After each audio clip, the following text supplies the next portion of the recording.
Part 1. The setup detective James Rodriguez never imagined that ordering a pizza would change everything.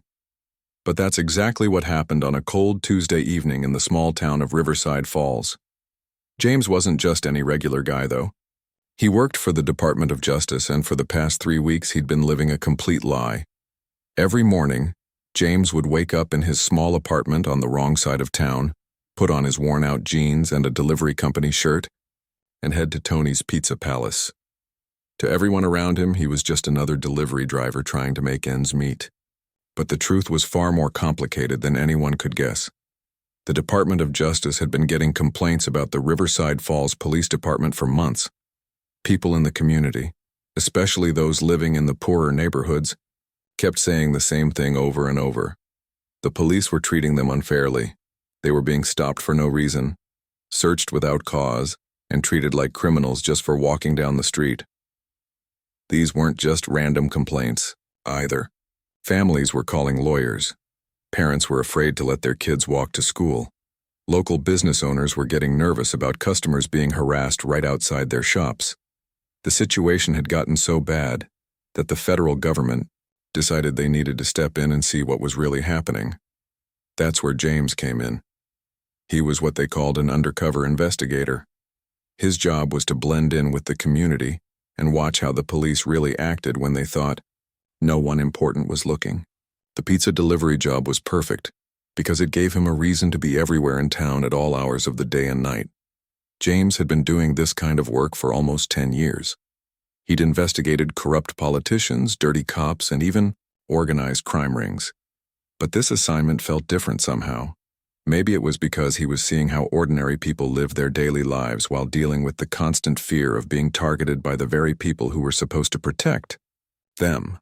The pizza shop owner, an elderly Italian man named Tony, had no idea who James really was. To Tony, James was just a reliable worker who showed up on time and never complained about delivering to the tougher neighborhoods. In fact, Tony often praised James for being willing to go places where some of his other drivers refused to deliver. "You're not like the others," Tony would say while loading up the delivery bags. "Most of these young kids today, they see an address on Maple Street or Oak Avenue, and suddenly they're too scared to do their job. But you treat everyone the same." Tony was right about one thing. James did treat everyone the same, but it wasn't because he was brave or particularly noble. It was because those were exactly the neighborhoods where he needed to be. The complaints weren't coming from the wealthy suburbs or the downtown business district. They were coming from the working class areas where people lived paycheck to paycheck and didn't have fancy lawyers on speed dial. During his 3 weeks undercover, James had already started to see patterns. He noticed how patrol cars seemed to circle certain blocks more often than others. He watched officers pull over cars for reasons that seemed questionable at best. He saw how differently people reacted when police cars drove by, depending on which neighborhood he was in. In the nicer parts of town, people barely looked up when a police car passed. Kids kept playing in their yards. Adults continued their conversations on front porches. But in the neighborhoods where James spent most of his time delivering pizzas, it was like watching a completely different movie. Conversations stopped. People went inside. Parents called their children closer. James had filled out 3 separate incident reports already, documenting things he'd witnessed while making deliveries. There was the time he saw an officer search a teenager's backpack, for no apparent reason other than the kid was walking through a parking lot. There was the traffic stop that lasted 45 minutes for what appeared to be a minor speeding violation. And there was the evening when he watched 2 officers question a group of men who were just sitting on their own front porch talking. But James knew that witness reports and secondhand observations weren't going to be enough. The Department of Justice needed concrete evidence. They needed clear examples of civil rights violations that couldn't be explained away or dismissed as misunderstandings. They needed proof that would stand up in federal court. What James didn't know was that he was about to get exactly that kind of proof, but not in the way he expected. It was getting close to 9 p.m. on what had been a busy Tuesday night. James had already made 12 deliveries covering almost every neighborhood in Riverside Falls. His car smelled like pepperoni and garlic bread, and his feet were getting sore from running up and down apartment stairs all evening. He was looking forward to finishing his last delivery and heading home. The final order was simple enough: a large pepperoni pizza and an order of breadsticks going to 1247 Oak Avenue, apartment 3B. James knew the building well.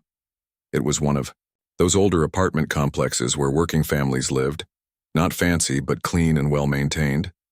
He'd delivered there probably a dozen times over the past 3 weeks. As James pulled into the parking lot, he noticed how quiet the area was. Most of the apartments had their lights on, and he could see the glow of television screens through several windows. A few kids were still playing on the playground equipment near the center of the complex, their parents keeping watch from nearby benches. James grabbed the insulated delivery bag from his passenger seat and checked the receipt one more time. Apartment 3B, paid for with a credit card including a decent tip. Everything seemed normal and routine, just like dozens of other deliveries he'd made. But as James walked toward the apartment building, he had no idea that someone was watching him from the shadows. Officer Ryan Kowalski had been parked at the edge of the complex for the past 20 minutes, officially on patrol but really just looking for something to do before his shift ended. Kowalski was exactly the kind of officer that the Department of Justice complaints had been about. He'd been with the Riverside Falls Police Department for 6 years, and in that time he'd built up quite a reputation. Not the good kind of reputation that comes from serving the community well, but the kind that made people cross the street when they saw him coming. To Kowalski, anyone who didn't look like they belonged in his version of America was automatically suspicious. It didn't matter if they were going to work, coming home from school, or just living their lives. In his mind, there were people who belonged and people who didn't, and it was his job to make sure the people who didn't belong knew their place. As James walked across the parking lot with his pizza delivery bag, Kowalski's attention focused on him like a hawk spotting a mouse in an open field. Here was someone who, in Kowalski's twisted worldview, didn't belong in this neighborhood. Never mind that James was clearly working, clearly had a legitimate reason to be there, and was clearly minding his own business. James had almost reached the front door of the apartment building when he heard the sound that would change everything. It was the low rumble of a police car engine, followed by the distinctive click of a spotlight being turned on. The bright beam hit him from behind, casting his shadow long across the concrete walkway. For a moment, James felt his heart skip a beat. Not because he was afraid of being caught doing something wrong, but because he realized that his carefully planned investigation was about to take a very personal turn. After 3 weeks of watching other people deal with police harassment, he was about to experience it himself. James took a deep breath and kept walking toward the apartment building. He had a job to do, both as a pizza delivery driver and as a federal investigator. What he didn't know was that the next few minutes would provide him with the exact kind of evidence that the Department of Justice had been looking for. Behind him, Officer Kowalski was already reaching for his radio, preparing to call in what he saw as a suspicious person in the area. In Kowalski's mind, he was about to make his neighborhood a little bit safer. In reality, he was about to make the biggest mistake of his career. Part 2. The confrontation. The spotlight felt like it was burning a hole through James's back as he continued walking toward the apartment building. Every instinct in his body told him to turn around and identify himself as a federal agent, but he knew that would blow his cover and destroy weeks of careful investigation. Instead, he kept walking at the same steady pace, clutching the pizza delivery bag a little tighter. "Hey, you there, stop where you are." The voice behind him was loud, aggressive, and left no room for discussion. James stopped walking and slowly turned around, making sure to keep his hands visible and his movements calm. The spotlight was so bright that he had to squint to see the police officer walking toward him. Officer Kowalski approached with the kind of swagger that comes from someone who's used to people being afraid of him. His hand rested casually on his belt near his weapons, and his entire body language screamed authority and dominance. To James, who had seen this behavior pattern many times before, it was a textbook example of police intimidation tactics. "What are you doing in this area?"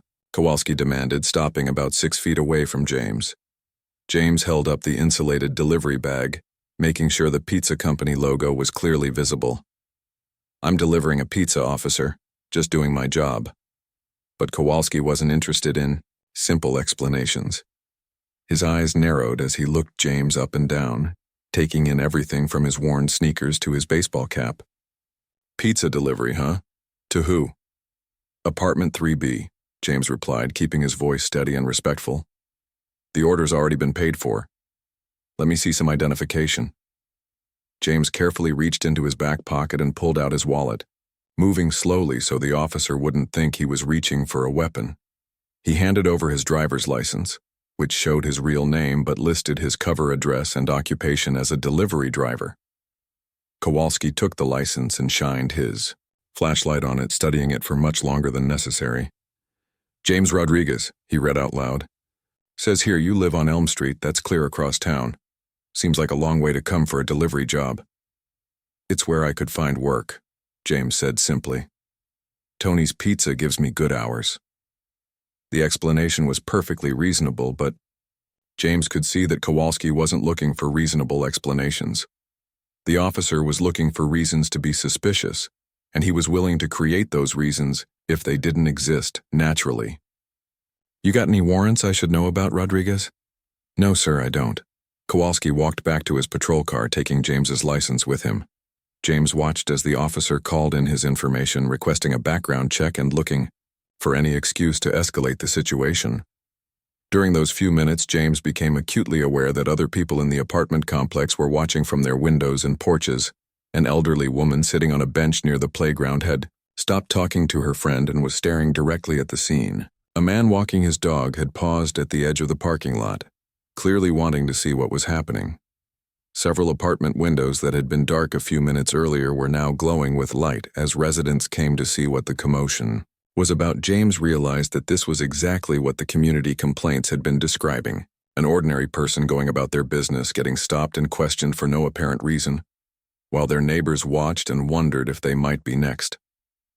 After what felt like forever, but was probably only 5 minutes, Kowalski walked back over. Clean record, he said, but he didn't sound happy about it. He handed the license back to James, but instead of letting him go, he continued the interrogation. So tell me, Rodriguez, what's a guy like you really doing in a neighborhood like this? The question was loaded with implications, and James felt a surge of anger that he had to work hard to control. I told you, officer, I'm delivering a pizza. That's my job. Your job, Kowalski repeated, making the words sound somehow dirty. And how long have you been working this job? About 3 weeks. 3 weeks. And in those 3 weeks, how many times have you been in this particular neighborhood? James could see where this was heading, but he had to stick to his cover story. I don't keep count. I go wherever Tony sends me. Must be nice driving around all evening, checking out different neighborhoods, seeing how people live. Kowalski's tone was becoming more hostile with each question. I'm just trying to make a living, officer. By now, more people had gathered to watch the confrontation.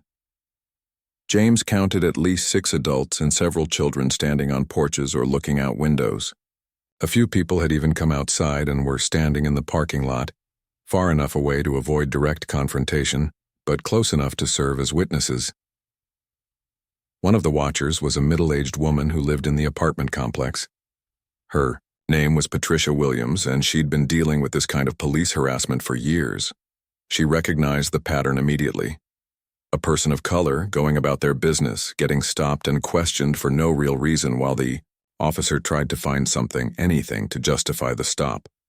Patricia pulled out her cell phone and started recording. She'd learned from experience that video evidence was sometimes the only thing that protected people in situations like this. Several other residents followed her lead, and soon there were multiple phones pointed in the direction of James and Officer Kowalski.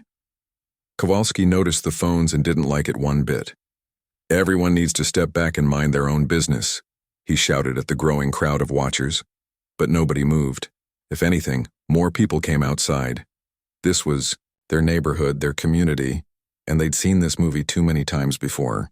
They knew that sometimes the only thing standing between an innocent person and serious trouble was having witnesses around. James felt the situation becoming more tense by the minute. He could see that Kowalski was getting frustrated by the attention, and the fact that his simple harassment session was turning into a public event. Unfortunately, James also knew from experience that frustrated cops often made bad decisions. "Officer, I really need to deliver this pizza," James said, trying to give Kowalski an easy way to end the confrontation. "The customer is waiting and the food is getting cold." But instead of letting him go, Kowalski stepped closer. "I don't like your attitude, Rodriguez. You seem awfully eager to get away from me." "I'm not trying to get away from anyone. I'm just trying to do my job." "Your job," Kowalski said again, and this time there was real menace in his voice. "Tell me something, Rodriguez. How do I know you're really delivering a pizza? How do I know you're not using that bag to carry drugs or weapons or stolen goods?" James felt his heart rate increase. This was exactly the kind of baseless accusation that could be used to justify a search, and a search would be problematic for multiple reasons. Not only would it reveal his federal credentials, but it would also show that he was carrying recording equipment and investigation notes. "Officer, you can see the pizza company logo on the bag. You can call Tony's Pizza and verify the order if you want to." "Maybe I will do exactly that," Kowalski said. "But first, I think I need to make sure you're not carrying anything you shouldn't be carrying." The crowd of watchers tensed up. They knew what was coming next, and so did James. This was the moment when a simple pizza delivery was about to turn into something much more serious. James looked around at all the people watching from their porches and windows.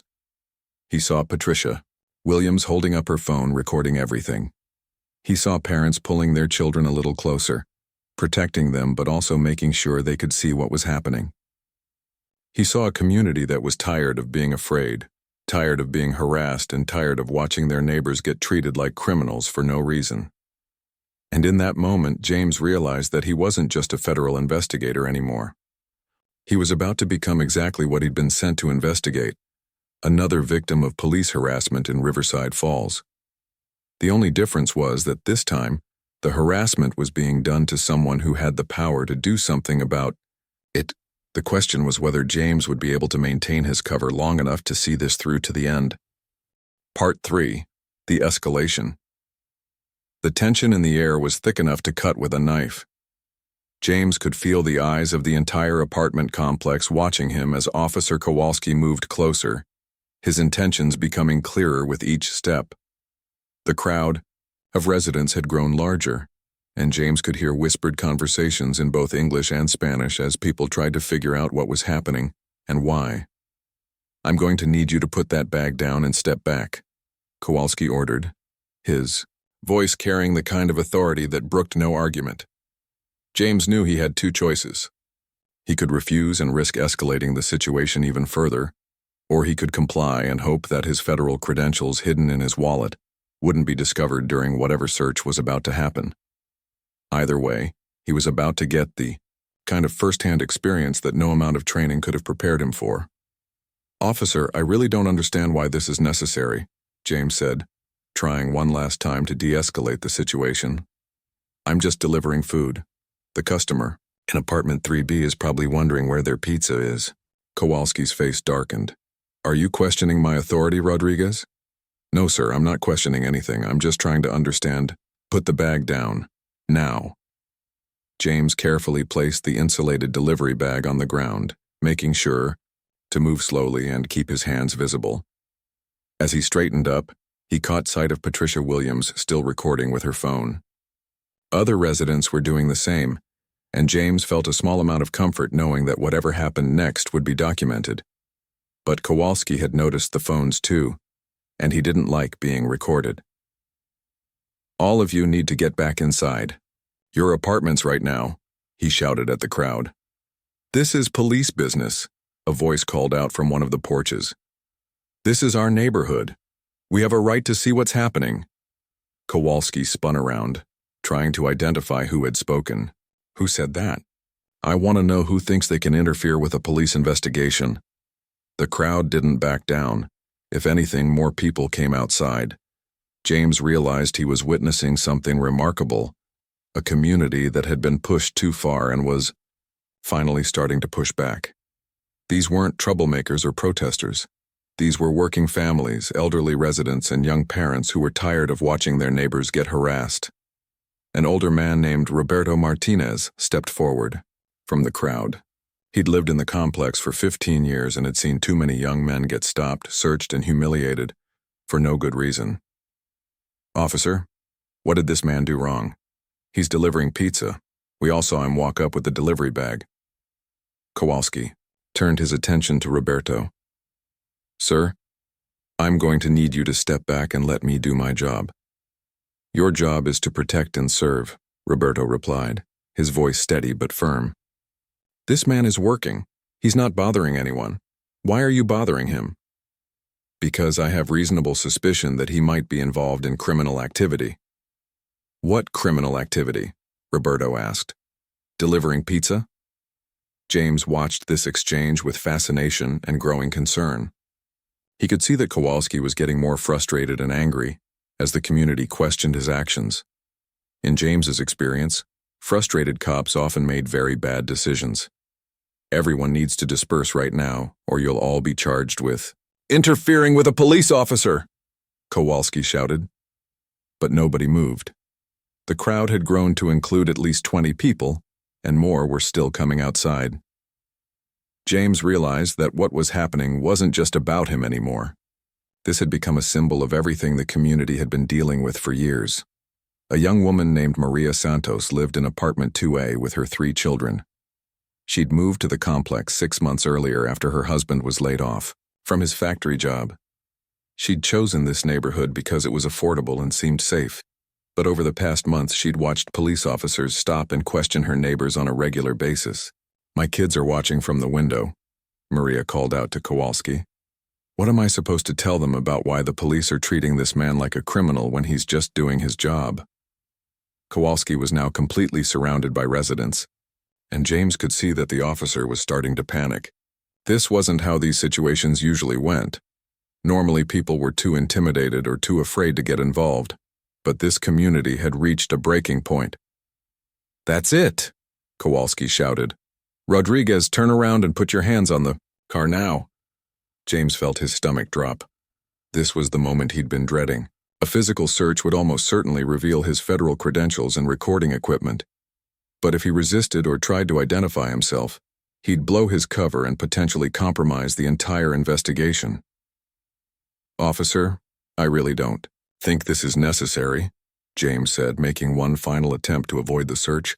"I don't care what you think." Kowalski grabbed James by the arm and spun him around roughly, pushing him against the side of the patrol car. "I said hands on the car." The crowd gasped as they watched Kowalski manhandle James. Several people started shouting at once. "He didn't do anything wrong. This isn't right. Someone call the captain. Keep recording. Make sure you get all of this." James felt the cold metal of the patrol car against his palms as Kowalski pressed him against it. The officer's hands were rough as he started to pat down James's pockets looking for weapons, drugs, or anything else that might justify the stop. "What's this?" Kowalski said as he felt James's wallet in his back pocket. "Let's see what you're really carrying, Rodriguez." James's heart raced as Kowalski pulled out his wallet and started going through it. The federal credentials were in a hidden compartment, but James wasn't sure how thorough Kowalski's search was going to be. Patricia Williams had moved closer with her phone, making sure she captured every detail of what was happening. "Officer, what crime do you suspect this man of committing?" she called out. "Ma'am, you need to step back before I arrest you for obstruction." Kowalski snapped without looking up from James's wallet. "I'm not obstructing anything, I'm standing." "On public property, recording a public servant doing his job. That's my constitutional right." Kowalski looked up from the wallet, his face red with anger and frustration. The situation had completely spiraled out of his control. What was supposed to be a simple harassment of someone he considered suspicious had turned into a community-wide confrontation with multiple witnesses recording his every move. James could feel Kowalski's hands shaking slightly as the officer continued the search. The crowd was getting larger and more vocal, and it was clear that Kowalski had no idea how to handle the situation. In all his years of stopping and searching people in this neighborhood, he'd never faced this kind of organized resistance. Find anything illegal yet? Roberto Martinez called out from the crowd. Yeah, find any weapons in that pizza bag? Another voice added. How about drugs? Any drugs in those breadsticks? The community was now openly mocking Kowalski, and James could see that the officer was about to completely lose his temper. This was the most dangerous moment yet, because James knew that cops who lost control often resorted to violence to reassert their authority. All of you shut up right now, Kowalski screamed at the crowd. I am conducting a legitimate investigation. Investigation of what? Maria Santos shouted back. Investigation of pizza delivery? That's when Kowalski snapped. He grabbed James by the shoulders and slammed him harder against the patrol car. I said, shut up, all of you. This man is suspicious, and I'm going to search him until I find out what he's really doing here. The crowd erupted in angry voices. People were shouting over each other, some in English, some in Spanish, all of them expressing outrage at what they were witnessing. James realized that this single incident was representing years of accumulated frustration and anger from a community that had been systematically harassed and intimidated. And through it all, the phones kept recording.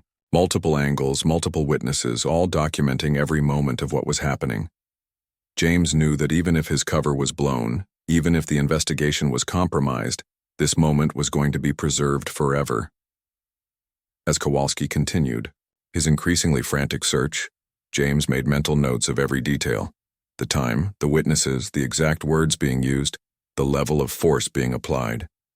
He was still an investigator, even while being victimized, and he was gathering the exact kind of evidence that the Department of Justice needed to prove systematic civil rights violations. The irony wasn't lost on him. After 3 weeks of carefully documenting other people's encounters with police harassment, he was now experiencing it himself in the most dramatic way possible. And thanks to the brave residents of this apartment complex, every moment of it was being recorded for posterity. Part 4. The investigation deepens. The encounter with Officer Kowalski had lasted nearly an hour before backup officers arrived and convinced him to let James go. By then, the entire apartment complex was buzzing with energy, and James found himself surrounded by residents who wanted to make sure he was okay and share their own stories of similar experiences. Patricia Williams was the first to approach him after Kowalski finally drove away. "Are you hurt?" she asked, her phone still in her hand with the recording app open. "Do you need medical attention or want to file a complaint?" James shook his head, still maintaining his cover as a pizza delivery driver. "I'm okay, just shaken." That was intense." "Honey, that wasn't intense," Patricia said with a bitter laugh. "That was Tuesday night in this neighborhood. My son got stopped 3 times last month just walking home from his job at the grocery store." Roberto Martinez joined the conversation, along with several other residents. "This is exactly what we've been trying to tell people," he said. "The police in this town don't see us as citizens. They see us as suspects."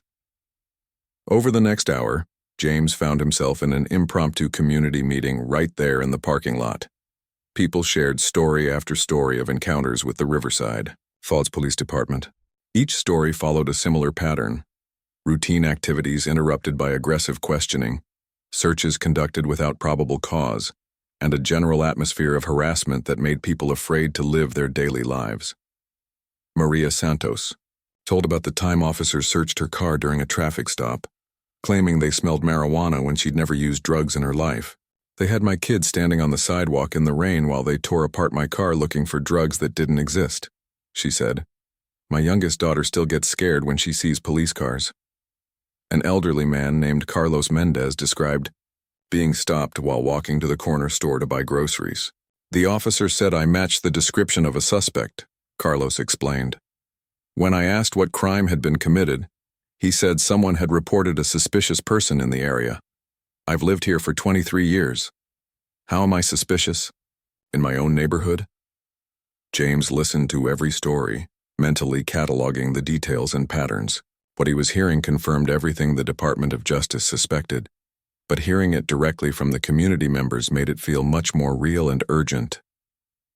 The next morning, James called his supervisor at the Department of Justice from a secure phone. "We need to expand this investigation," he said without preamble. What happened last night was just the tip of the iceberg. Tell me everything, his supervisor replied. James spent the next 30 minutes describing his encounter with Kowalski and the community response that followed. He explained how the residents had banded together to protect him and how they'd shared dozens of similar stories. The pattern is clear and systematic, James concluded. This isn't just a few bad officers making occasional mistakes. This is department-wide culture that treats certain communities as inherently criminal. His supervisor was quiet for a moment. Did you maintain your cover? Yes, but barely. Kowalski searched my wallet, but he didn't find the federal credentials. The community thinks I'm just another victim, which actually works in our favor because they're treating me as an ally. Good. Keep the cover intact for now. We're going to need you to document more incidents and gather more evidence. But James, be careful. If this Officer Kowalski is as unstable as you described, he could become dangerous if he feels cornered.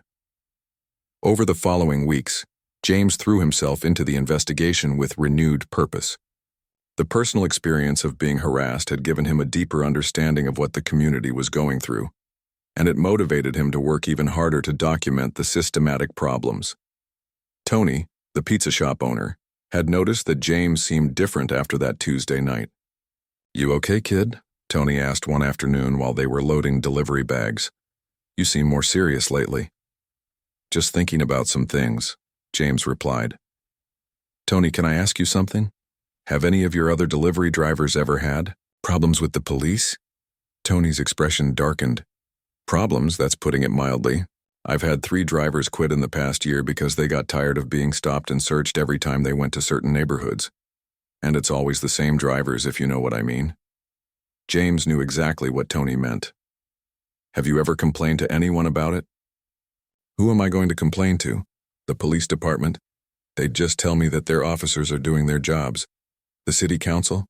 Half of them think the police can do no wrong." Tony paused, then looked directly at James. "But between you and me, something needs to change. This isn't the America I came to 50 years ago." That conversation led James to start investigating the business community's experiences with the police department.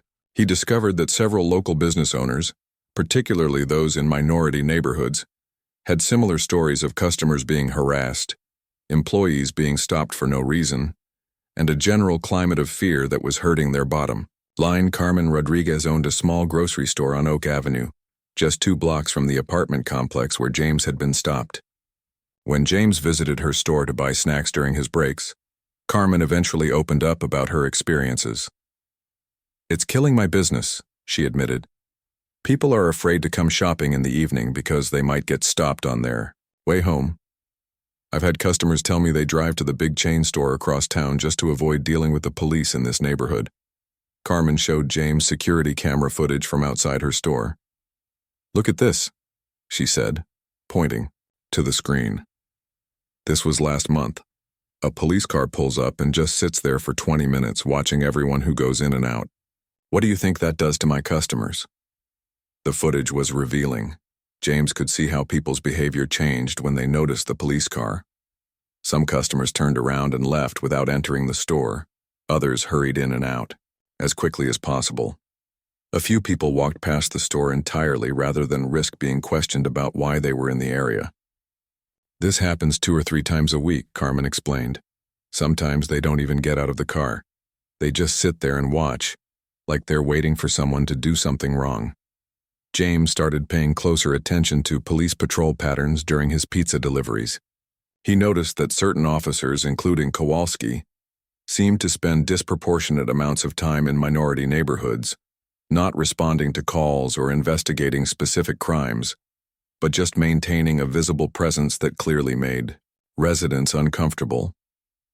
He also observed how differently officers behaved depending on which neighborhood they were in.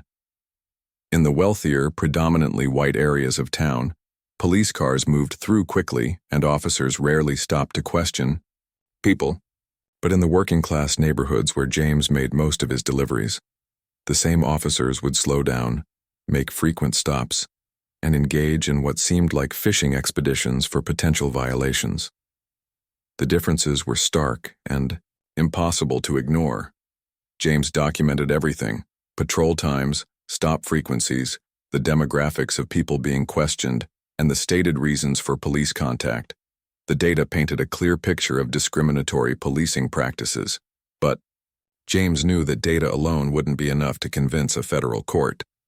He needed specific examples of constitutional violations, and he needed them documented in a way that would stand up to legal scrutiny. That's when James decided to take a calculated risk. He started deliberately positioning himself in situations where he was likely to witness police misconduct. Instead of just making his assigned deliveries, he began volunteering for shifts that would put him in the right places at the right times to observe and document questionable police behavior. The strategy worked.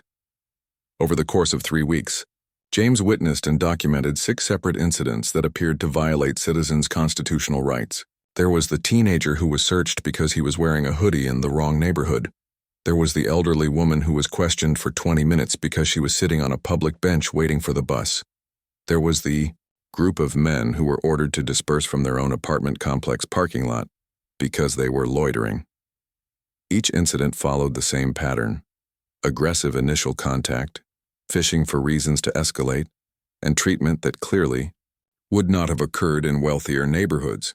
And in each case, James was able to document not just what happened, but how the community responded with fear, anger, and a growing sense that they were living under occupation rather than protection.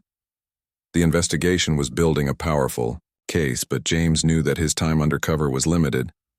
Sooner or later, someone was going to figure out who he really was. When that happened, he needed to make sure he had enough evidence to justify federal intervention in the Riverside Falls Police Department. What James didn't know was that his time was running out faster than he thought. Officer Kowalski had been asking questions about the pizza delivery driver who had somehow attracted a crowd of supporters during their encounter. And Kowalski was starting to suspect that there was more to James Rodriguez than met the eye. Part 5. The Revelation and Consequences. 3 months after that fateful Tuesday night in the apartment complex parking lot, Officer Ryan Kowalski found himself sitting in the most uncomfortable chair of his life. The conference room at the Riverside Falls Police Department had been transformed into something that felt more like a courtroom, with officials from multiple agencies arranged around a long table that seemed to stretch forever. Police Chief David Thompson sat at one end, his face grim and tired. Next to him were 2 investigators from Internal Affairs, both taking notes on yellow legal pads. Across from them sat a woman from the district attorney's office, and a man in an expensive suit who had introduced himself as representing the city's legal department. But it was the man at the far end of the table who made Kowalski's stomach twist into knots. He looked familiar somehow, like someone Kowalski had seen before but couldn't quite place. The man was well-dressed in a dark suit and tie, carrying himself with the kind of quiet authority that came from years of experience in law enforcement. "Officer Kowalski," Chief Thompson began, his voice carrying a weight that made everyone in the room pay attention. "I'd like you to meet James Rodriguez. He's an investigator with the Civil Rights Division of the United States Department of Justice." The color drained from Kowalski's face as the pieces suddenly fell into place. The pizza delivery driver, the man he had stopped, searched, and harassed in front of dozens of witnesses, the man whose encounter had been recorded on multiple cell phones and was now sitting in a federal evidence file. James looked directly at Kowalski, his expression professional but unmistakably serious. "Hello, Officer Kowalski. I believe we've met before." Kowalski's mouth opened and closed like a fish out of water. You were the delivery driver." "I was conducting an undercover investigation into allegations of civil rights violations within your department," James replied calmly. "Your interaction with me on the evening of September 15th was just one of many incidents I documented during my 6-week assignment here." Chief Thompson leaned forward in his chair. "Mr. Rodriguez, perhaps you could explain to Officer Kowalski exactly what your investigation found." James opened a thick folder that had been sitting in front of him throughout the meeting. "Over the course of 6 weeks, I documented 47 separate incidents of what appear to be constitutional violations by members of the Riverside Falls Police Department. These incidents include unlawful stops, searches conducted without probable cause, harassment of citizens engaged in lawful activities, and discriminatory enforcement of laws based on race and ethnicity. He pulled out a stack of photographs, video stills, and written reports. I have video evidence, audio recordings, witness statements, and detailed documentation of patterns of behavior that violate the civil rights of citizens in this community. Kowalski stared at the evidence spread across the table. Among the photos, he could see several images of himself, captured during various encounters with residents over the past months. There was the teenager he'd searched for, acting suspicious. The elderly man he'd questioned for sitting on a public bench. The group of friends he'd ordered to disperse from their own apartment complex. Officer Kowalski, the woman from the district attorney's office, spoke up. You need to understand the seriousness of this situation. The federal government has compiled evidence of systematic civil rights violations, and your actions are central to several of the documented incidents. James continued his presentation, his voice steady and factual. The investigation revealed a pattern of discriminatory policing that primarily targets residents of certain neighborhoods based on their race and ethnicity. Traffic stops in minority communities occur at rates 3 times higher than in predominantly white areas, despite similar violation rates. Searches are conducted without probable cause in 78% of documented stops, and use of force incidents occur disproportionately in communities of color. Chief Thompson rubbed his temples, looking like a man who had aged 10 years in the past few months. Mr. Rodriguez, what exactly is the federal government recommending?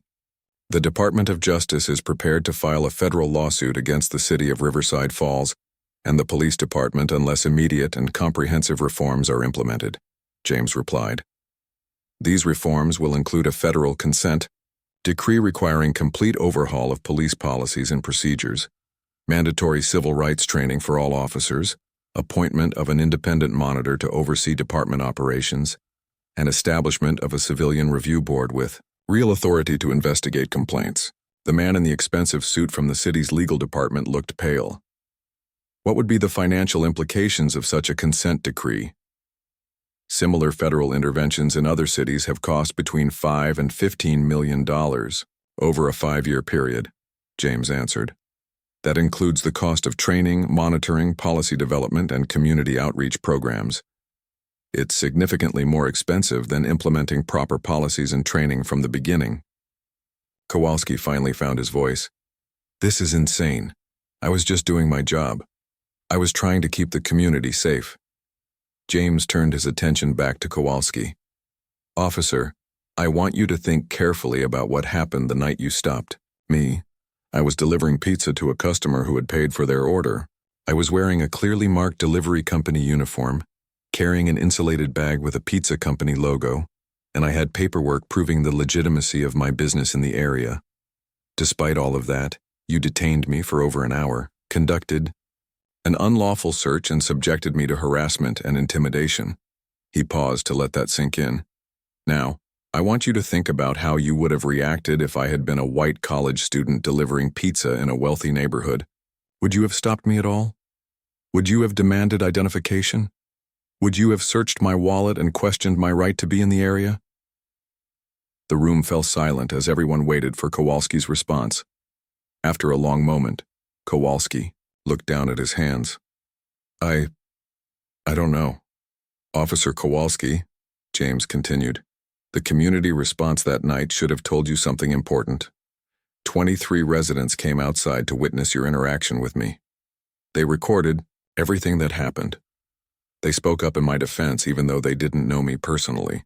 That kind of community response doesn't happen in isolation. It happens when people have been subjected to systematic harassment and are finally fed up with it. Chief Thompson addressed the room. What's going to happen to Officer Kowalski? The woman from the district attorney's office consulted her notes. Officer Kowalski is being charged with federal civil rights violations under Title 18, Section 242 of the United States Code. If convicted, he faces up to 10 years in federal prison and substantial fines. Additionally, he's being terminated from the police department effective immediately. Kowalski's head snapped up. 10 years for doing my job? For violating the constitutional rights of American citizens, James corrected. Officer Kowalski, you swore an oath to protect and serve all members of the community. Instead, you used your badge and authority to intimidate and harass people based on their race and ethnicity. That's not police work. That's the abuse of power. The Internal Affairs investigator spoke up. We've also identified 12 other officers whose behavior patterns suggest similar violations. They're all being investigated, and several will likely face federal charges as well. Chief Thompson looked around the room. What about the department as a whole? The entire department will be subject to federal oversight, James explained. Every policy will be reviewed and rewritten. Every officer will undergo extensive civil rights training. All use of force incidents will be reviewed by federal monitors, and the community will have real input into police operations through the Civilian Review Board. James gathered his papers and stood up. The goal isn't to punish the department forever. The goal is to ensure that what happened to me and what has been happening to residents of this community for years never happens again. 6 months later, James returned to Riverside Falls, but this time he was wearing his federal credentials openly. He was there to check on the progress of the reforms and meet with community leaders about the changes that had been implemented. Patricia Williams, the woman who had recorded his encounter with Kowalski, greeted him at the community center. Things are different now, she said with a smile. Not perfect, but different. The new officers actually talk to people instead of just stopping and searching them. Roberto Martinez joined the conversation. My grandson feels safe walking to school now. That might not sound like much to some people, but for us, it's everything.